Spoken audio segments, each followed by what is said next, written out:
வணக்கம். திருப்பொற்சினம் சேனலுக்கு உங்களை பக்தியோடு அழைக்கிறேன்.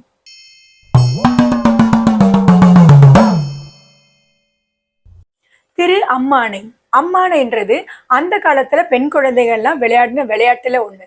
பாடிக்கிட்டே ஆடுறதுதான் இந்த விளையாட்டோட சிறப்பு. இந்த வகை பாடல்கள்ல மனதை பறி கொடுத்த மாணிக்க வாசகர் இறைவனோட பெருமையை இந்த வகை பாடல்கள்ல பாடுறாரு. அவர் தன்னையே அம்மானை ஆடும் சிறுமியா பாவிச்சு பாடுறாரு. இந்த பகுதியில 20 பாடல்கள் இருக்கு.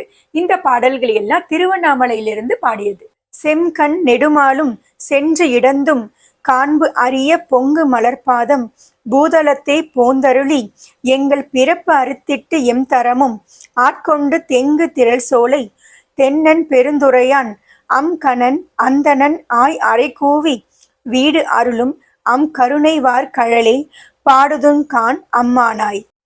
செந்தாமரை போன்ற கண்களுடைய திருமால் பிரம்மாவோட ஏற்பட்ட போட்டியில இறைவனுடைய திருவடியை பார்த்துதான் ஆவேன்னு பன்றி வடிவை எடுத்து பூமியை தோண்டி போய் பார்த்தாலும் பார்க்க முடியாதது இறைவனுடைய திருவடிகள். தென்னை மரங்கள் நிறைஞ்ச சோலைகள் இருக்கிற அழகான திருப்பெருந்துறை என்கின்ற ஊரை சேர்ந்தவனும் அழகான கண்களோடு அறிவு கண்ணும் கொண்ட இறைவன் வந்து நம்ம எல்லாருக்காகவும் வழிய வந்து நம்மை ஆட்கொண்டு நம்மளுடைய தகுதி தரம் இதையெல்லாம் பார்க்காம பிறக்கிறது இறக்கிறதுன்னு இப்படின்னு இருக்கிறதுல இருந்து அந்த பிறப்பை அறுத்து நிலையான வீடு பெற தருகின்ற இறைவனுடைய கருணையை அந்த அழகான திருவடியை நாம பாடி மகிழ்வோம்.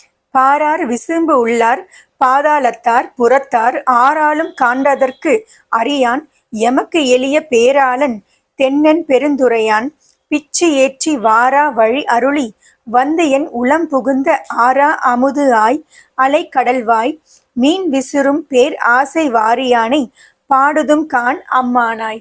மண்ணுலகம் விண்ணுலகம் பாதாளம் மற்ற உலகங்கள்லாம் வாழவிடுக்கும் தேவர்கள் முனிவர்கள் இவங்களுக்கெல்லாம் கிடைக்காத திருப்பெருந்துறையில வாழற இறைவன் எனக்கு எளிதாக காட்சி கொடுத்தார். காட்சி கொடுத்ததோட மட்டும் இல்லாம என்னை வந்து வழிய வந்து ஆட்கொண்டார். எப்படி ஆட்கொண்டாருன்னா குரங்கு தான் குட்டியை பிடிச்சிக்கிறத போல இல்லாம, ஏன்னா குட்டி குரங்கு தான் தாய் குரங்க கெட்டியா பிடிச்சிக்கும். தன்னை கெட்டியா பிடிச்சிருக்குன்ற நம்பிக்கையில தாய் குரங்கு தன் குட்டியை பிடிச்சிக்காம இந்த மரக்கலையில இருந்து அந்த மரக்கலைக்கு தாவும்.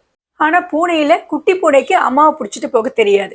அதனால தாய் பூனை தான் அதோட வாயால குட்டியை தூக்கிட்டு போகும். பூனை எப்படி தன் குட்டியை அதுவே வழிய வந்து வாயால தூக்கிட்டு போதோ அது போல அவரே வழிய வந்து என் உள்ளத்துல புகுந்து அமுதம் போல நிறைஞ்சு இருந்துட்டாராம். சாபம் கொடுத்து தண்டிச்சானும் அதுக்கப்புறம் அவரே வழிய வந்து ஆட்கொண்டு அருள் செய்கிறார். தன்னுடைய அடியார்களுடைய அன்புக்கு கட்டுப்பட்ட இறைவனை நாம் பாடுவோம்.